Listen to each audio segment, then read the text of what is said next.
సమర్థ సద్గురు సాయినాథ్ మహారాజ్కి జై. సాయి భక్తులందరికీ నమస్కారం అండి. మన సాయినాథుని దయ వల్ల అందరూ సంతోషంగా ఉండాలి అని మనస్ఫూర్తిగా కోరుకుంటూ ఈ వీడియో ఆరంభిస్తున్నాను. ఇక ఈరోజటి వీడియోలో మన కోసం బాబాగారు అందిస్తున్న సందేశం ఏంటి అంటే, బిడ్డ, నీకు నువ్వు ఏదిగా చేయలేవు. నీ జీవితం అనేది నేను రాసిపెట్టిన ఒక పుస్తకం లాంటిది. ఆ పుస్తకంలో నేను రాసిన పేజీల్లో ఎలా అయితే ఉందో అలాగే నీ జీవితంలో జరుగుతుందమ్మా. జీవితంలో ఏది జరిగినా నేను రాసినట్టే జరుగుతుంది. కాబట్టి నువ్వు దేనికి, ఏ చిన్న విషయానికి కూడా నువ్వు చింతించాల్సిన అవసరం లేదు. అది కష్టమైన సుఖమైన బాబా నీకు ఇస్తున్న కొన్ని అద్భుతమైన విషయాలను గుర్తుంచుకో. అవేంటి అని ఇప్పుడు నేను చెప్పబోతున్నాను. నీ జీవితంలో నువ్వు అనుభవించిన కష్టాలన్నీ తొలగిపోయాయి. ఇక నేను రాసినటువంటి ఆ బంగారు భవిష్యత్తు ఎలా ఉంటుందో ఇప్పుడు ఈ సాయి వాక్కుల్లో విను. ఈ సాయి పలుకుల ద్వారా నీ జీవితంలో ఏది జరిగినా అది నేను రాసింది అని నువ్వు గుర్తుంచుకో. ఈరోజు నా బిడ్డలకు నేను అందిస్తున్న ఈ యొక్క సందేశం వారి జీవితాలలో బంగారు బాటగా మారుతుంది. ఆ బంగారు బాట ఏంటి, బాబా వేసిన ఆ బంగారు భవిష్యత్తు ఎలా ఉంది అని నువ్వు తెలుసుకోవాలి అంటే మాత్రం ఖచ్చితంగా ఆఖరి వరకు విను. నేను రాసినటువంటి నీ జీవితానికి ఎవ్వరూ శాసనం అనేది పెట్టలేరు. నా బిడ్డ జీవితం నా చేతుల్లో ఉంది. ఇక నీకు నచ్చినట్టు జీవించమ్మా. ఆఖరి వరకు వినిబిడ్డ, నీకు రాబోయే అదృష్టం కూడా ఎలా ఉంటుంది అని నువ్వు ఖచ్చితంగా నీ కళ్ళారా నువ్వే చూస్తావు. కాదు అనకుండా విను అని మన కోసం బాబా గారు ఈ విధంగా చెబుతున్నారండి. ఇక బాబా సందేశం చూడబోయే ముందు ఒక చిన్న రిక్వెస్ట్ ఫ్రెండ్స్. సముద్రం అన్నా కాలలో మనిషి జీవితం అన్నాక సమస్యలు కష్టాలు తప్పవు కదా. కానీ ప్రతి ఒక్క సమస్యకి 24 గంటల్లోనే పరిష్కారం చూపే మనకు తెలిసిన ఒక గురువు గారు ఉన్నారండి, శ్రీనివాసరాజు గారు. నంబర్ 1 వశీకరణ స్పెషలిస్ట్. శ్రీ షిరిడి సాయిబాబా గారి ఆశీస్సులతో జ్యోతిష్యం చెబుతారు. మీకున్న ఎటువంటి ప్రాబ్లమ్స్కైనా సరే ఖచ్చితమైన పరిహారం 100% సొల్యూషన్ అనేది చూపిస్తారు. మీరు ఉన్న చోట నుంచే గురువుగారిని ఫోన్ కాల్ ద్వారా సంప్రదించవచ్చు. మీ సమస్య అయితే తీరిపోతుందండి. 96630644 ఈ నంబర్కి కాల్ చేశారంటే మీకున్న ఎటువంటి ప్రాబ్లమ్స్ అయినా, విద్య, ఉద్యోగం, వ్యాపారం, ప్రేమ, పెళ్లి సమస్యలు, రియల్ ఎస్టేట్ ప్రాబ్లమ్స్, విదేశీ ప్రయాణం ఆలస్యం అవుతుంది, వీసా రావట్లేదు, వీసా ఆలస్యం అవుతుంది, భార్యాభర్తల మధ్య గొడవలు, సంతాన సమస్యలు, రాజకీయ సమస్యలు, వ్యవసాయ సమస్యలు, అంతేకాకుండా వాస్తు దోషాలు కానివ్వండి, జాతకంలో దోషాల వల్ల పెళ్ళిళ్ళు ఆలస్యం అవుతున్నా, ఇలా ఎటువంటి సమస్యలకైనా గురువుగారి పరిష్కారం అయితే చూపిస్తారు. అంతేకాకుండా స్త్రీ పురుష వశీకరణ కూడా చేస్తారండి. మీరు చేయవలసింది 96630644 నంబర్కి కాల్ చేసి గురువుగారి మీద మీ ప్రాబ్లం పెట్టారంటే ఆ ప్రాబ్లం తీరిపోతుందండి. నేను చెప్పించుకొని నా సమస్య తీరి నాకు నమ్మకం కుదిరిన తర్వాతే మీ వరకు అయితే తెలియజేస్తున్నాను. ఒకసారి నమ్మకంతో గురువుగారికి కాల్ చేయండి, మీ ప్రాబ్లమ్స్ అయితే తీర్చుకోండి ఫ్రెండ్స్. ఇక మన సాయి తండ్రి అందిస్తున్న సందేశం విషయానికి వస్తే, బిడ్డ, కష్టాలు అనేవి పడేటువంటి నరక యాతనకు ఒక సమాధానం ఇవ్వబోతున్నాను. నువ్వు ఏదైతే జరిగినా సరే అది వ్యతిరేకంగా ఊహించుకుంటూ ఉన్నావు. ఈ సాయి చెప్పే మాటలు నువ్వు పట్టించుకోవడం లేదు. నేను ప్రతిరోజు నా తండ్రికి నేను పూజలు చేస్తూ ఉన్నాను, కానీ నా తండ్రి నన్ను కరుణించడం లేదు. ఎన్నో విధాలుగా నువ్వు ఆలోచిస్తూ ఉంటావమ్మా. ఈ బాబా ఎప్పుడు కూడా ఆలోచనలను తప్పుగా పట్టద్దు. ఎందుకంటే నువ్వు ఉన్నటువంటి పరిస్థితి అలాంటిది. నువ్వు కేవలం ఒక సామాన్యుడివే కదా. నీకు కష్టాలు నష్టాలు అన్నీ కూడా నీకు పెద్దవే. కష్టం వస్తే బాధపడతావు, అలాగే సుఖం వస్తే వెంటనే పొంగిపోతావు. ఒక చిన్న సమస్య రాగానే నువ్వు ఏదో పెద్ద గాయం తగిలినట్టు విలవెల్లాడిపోతావు. కాబట్టి అలాగ తగిలినప్పుడు ఎవరు కూడా నిన్ను సహాయం చేయటం లేదని ఒకరిని నువ్వు దూషించవద్దు. అలా దూషించటం అస్సలు చేయకు. ఈ విషయం నేను చెబుతున్నాను కదా. మనిషి అన్న తర్వాత కష్ట నష్టాలు సహజం. మనిషి అనే తర్వాత ఒక పరిధిని మించి ఏది జరిగినా సరే వాళ్ళు తట్టుకోలేరని నాకు తెలుసమ్మా. అది సుఖమైన దుఃఖమైన వాళ్ళకి సంతోషం వచ్చిందంటే ఎంతోమందితో పంచుకొని కలిసి తిరగాలనుకుంటూ ఉంటారు. అలాగే 10 మందితో పంచుకుంటూ ఉంటారు. వాళ్ళ సంతోషాన్ని 10 మందికి చెప్పుకొని సెలబ్రేట్ చేసుకుంటూ ఉంటారు. అదేవిధంగా దుఃఖం వచ్చిందంటే 1కి 2 సార్లు భగవంతుని ప్రార్థిస్తారు. భగవంతునికి మొరపెట్టుకుంటారు.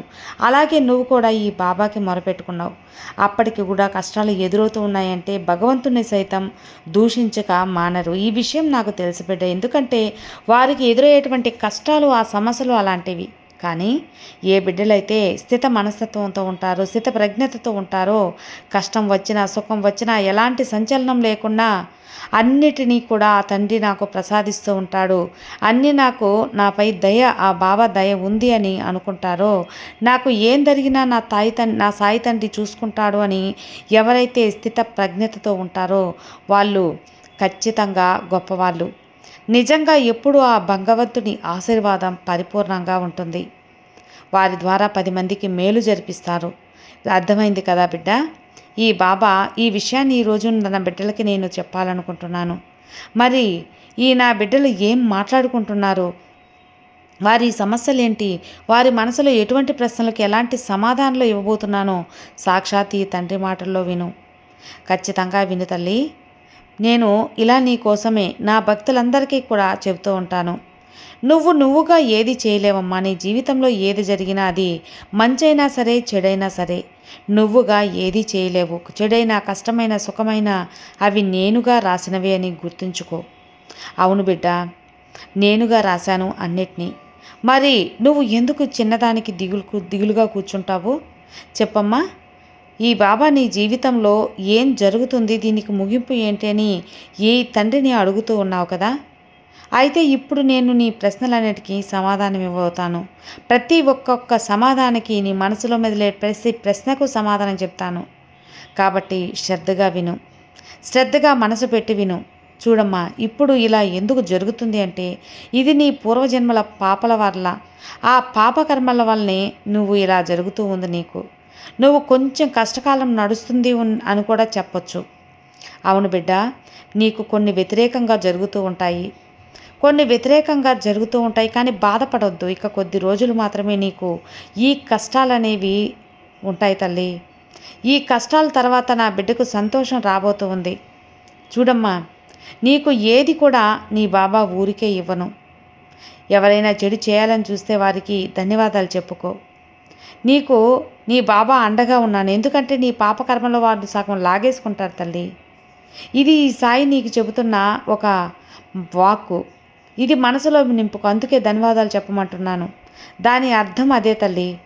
నీ బాబా ఏ మాట నీకు చేరవిస్తున్నానో, ఏ యొక్క వాక్ అయితే నీకు అందిస్తున్నానో దాంట్లో ఒక పరమార్థం ఉంటుంది అని నువ్వు గుర్తుంచుకో.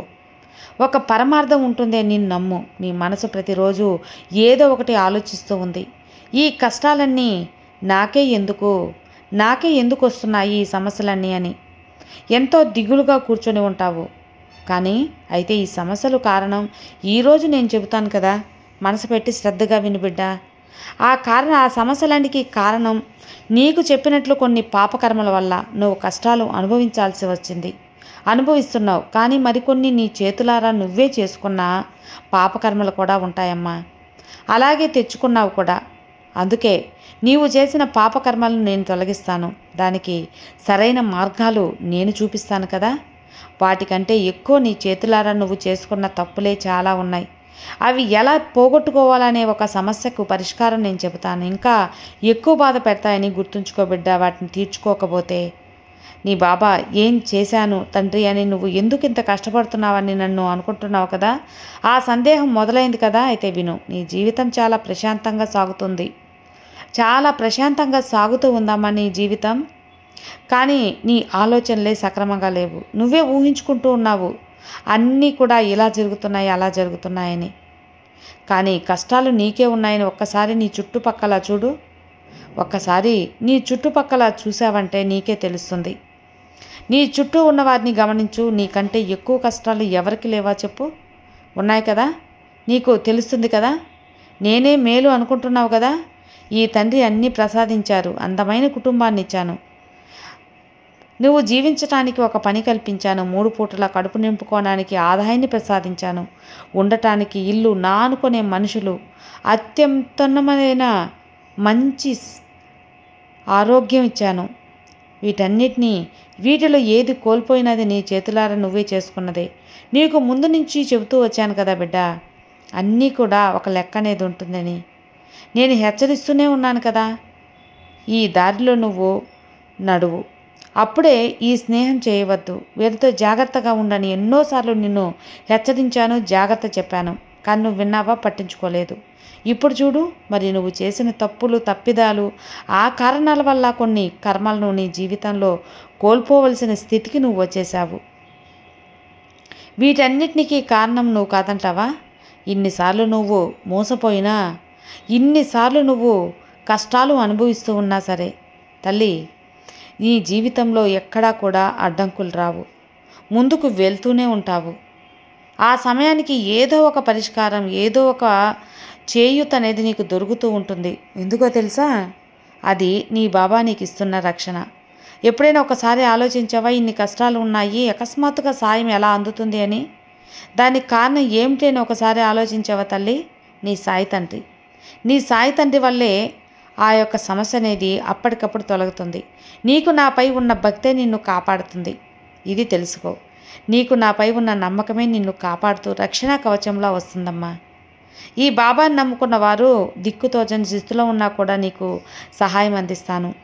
అది ఏ విధంగా వస్తుందో నీకు కూడా తెలియదు, కానీ ఆ సమస్య నుంచి మాత్రం బయటపడతావు. ఇదంతా కూడా ఈ తండ్రి ఆశీర్వాదంతోనే నా బిడ్డకు జరుగుతూ ఉంది. ఇక జీవితమే లేదు అనుకున్న సమయంలో కూడా నేను నిన్ను కాపాడుతాను, నీకు సహాయం అందుతుందమ్మా. నేను ఎల్లప్పుడూ నీతో ఉంటున్నాను అని నీకు ఇంతకన్నా సాక్ష్యం ఏం కావాలి? నువ్వు చేసే తప్పుల్ని హెచ్చరిస్తూ ఉంటాను, నిన్ను సరిదిద్దుతూ ఉంటాను. పెద్ద పొరపాట్లు చేసి ఉంటావు కదా, వీటిని అందరినీ గుడ్డిగా నమ్మడం నీ యొక్క బలహీనత. నీ కుటుంబంలో సమస్యలు తెచ్చుకోవటం, కలహాలను పెంచుకోవటం ఒక సమస్యలా మారిపోయింది. వాటి ద్వారా నీ పిల్లల భవిష్యత్తు కూడా నాశనం. ఇలాంటివి రాబో కాలంలో చాలా అంటే చాలానే నువ్వు చూస్తావు. వాటినన్నిటికీ ముందుగా హెచ్చరించడానికే ఈరోజు నీ ముందుకి ఈ సందేశం ద్వారా వచ్చాను.